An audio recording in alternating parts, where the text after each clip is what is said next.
اللهم صل على رسوله الكريم أما بعد أعوذ بالله من الشيطان الرجيم بسم الله الرحمن الرحيم فاذكروني أذكركم واشكروا لي ولا تكفرون صدق الله مولانا العظيم۔ مولانا جلال الدین رومی فرماتے ہیں کہ اللہ تعالیٰ کا یہ احسان ہے کہ ہمیں ذکر اور مجاہدے کا حکم دیا ہے۔ اگر وہ حکم نہ دیتے تو ہماری توجہ نہ ہوتی، یعنی اللہ کا کسی بات کا حکم دینا یہ بندوں پر احسان ہے، اس لیے کہ ہم بندے تو نہیں جانتے کہ اللہ تعالیٰ کو کیسے راضی کرے، تو بہت سی چیزیں ہم پر ضروری کر دیں، اور وہ ضروری ہمارے فائدے کے لیے۔ یہ عجیب بات ہے، جس طرح ڈاکٹر ہم پر بہت سی چیزیں لازم کر دیتا ہے، ہم کہتے ہیں بھئی آپ اتنی تاکید کر رہے ہیں اور اتنا ضروری قرار دے رہے ہیں، لیکن جب ہمیں صحت ملتی ہے تو پھر اس کے مشورے کی اور اس کے حکم کی قدر ہوتی ہے۔ تو اللہ تعالیٰ نے یہ جو مجاہدے کا حکم دیا ہے کہ مجاہدہ کرو، نفس کے خلاف مجاہدہ ہوتا ہے دراصل، اس میں نفس میں ذکر و تلاوت کے انوارات جذب کرنے کی صلاحیت پیدا ہو جاتی ہے۔ یہ بات پر سمجھ، اگر مجاہدہ نہ ہو تو اس میں صلاحیت پیدا نہیں ہوتی، اس لیے ذکر اور مجاہدہ یہ ساتھ ساتھ ہے۔ ہمارے حضرت والا رحمۃ اللہ علیہ نے ہمیں واقعہ سنایا کہ ڈاکٹر عبدالحی صاحب رحمۃ اللہ علیہ ان کے ساتھ کانپور جون پور میں، حضرت بھی جون پور کے رہنے والے تھے، تو ایک اس کولو پر لے گئے جہاں پر چمبیلی کا تیل اور گلاب کا تیل ملتا تھا، وہاں لے گئے کہ یہ کیسے تیار ہوتا ہے، اور چمبیلی میں سے تو کوئی تیل نہیں نکلتا، تو بیج سے تیل ہوتا وہ تو بیج نہیں ہے، اور اس طرح گلاب کے پتوں سے بھی کوئی تیل نہیں نکلتا۔ انہوں نے کہا میں آپ کو دکھاتا ہوں، تو دیکھا کہ یہ جو تل ہوتے ہیں، جن کو تل ہوتے ہیں، ان تلوں کو،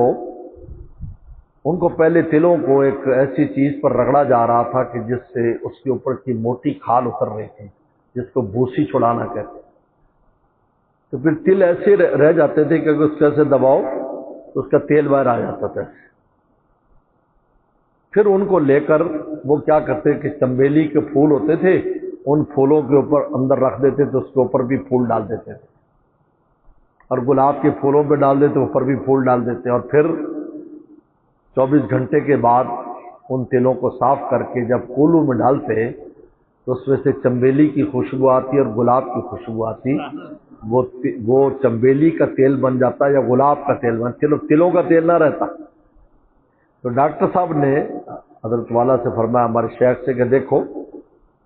دو کام کیے انہوں نے۔ پہلا کام اس کی بوسی چھڑائی، کہا یہ ہے نفس کا مجاہدہ۔ نفس جب مجاہدہ کرتا ہے تو اس کے اوپر اس کی بوسی چھوٹ جاتی ہے اور اس میں جذب کی صلاحیت پیدا ہو جاتی ہے، اور دوسری صحبت دکھائی۔ تو جب انسان مجاہدہ کر کے اللہ والوں صحبت میں بیٹھتا ہے، ذکر اذکار تلاوت کرتا ہے، تو اس کے اثرات مرتب ہوتے ہیں انسان کے قلب پر، پھر اس کا دل ان چیزوں کو لیتا ہے۔ ایسا نہیں ہے، آج بھی ذکر میں بھی وہی انوارات ہیں، نماز میں وہی انوارات ہیں، تلاوت میں وہی انوارات ہیں، صحبت میں وہی انوارات برکات ہیں، لیکن اصل مسئلہ یہ ہے کہ ہمارا نفس ان کے انوارات کو اور ان کی صلاحیتوں کو وہ جذب نہیں کرتا، اس میں طاقت نہیں، اور کیونکہ مجاہدہ نہیں۔ یہ والذین جاہدوا فینا لنہدینہم سبلنا، اللہ تعالیٰ فرماتے ہیں جو ہمارے راستے میں مجاہدہ کریں گے، سب سے پہلے نفس کا مجاہدہ، باقی سارے مجاہدات بعد میں۔ اس لیے آپ نے مجاہدین سے فرمایا، سارے کے سارے مجاہدین تھے صحابہ اکرام، اور رسول خود امام المجاہدین، ان سے فرمایا المجاہد من جاہد نفسہ،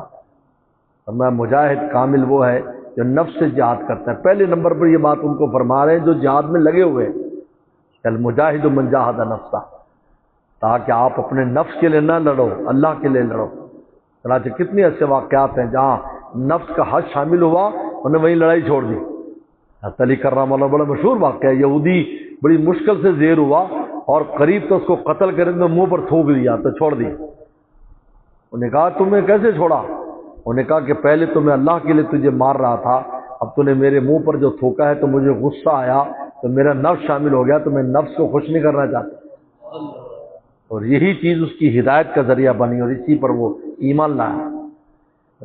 اب ہم دیکھتے ہیں جہاں پر بھی کسی کا ایسے حظ نفسانی شامل ہوا ہے، حضور صلی اللہ علیہ وسلم نے سخت ان کو تنبیہ فرمائی اس پر، المجاہد من جاہد نفسہ والذین جاہدوا فینا۔ یہ سب سے پہلے جو مجاہدہ آتا ہے وہ انسان کے اندر کا مجاہدہ، اس کے بعد دوسرے مجاہدات،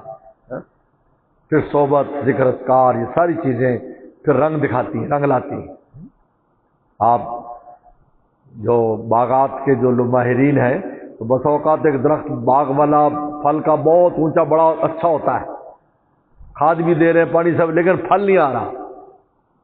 تو پھر جو مالی لوگ ہوتے ہیں وہ دیکھ لیتے ہیں، وہ کہتے ہیں بھائی اس کی جڑ میں جالا لگا ہوا ہے، اس کی جڑ میں جالا نکالنے کی ضرورت ہے۔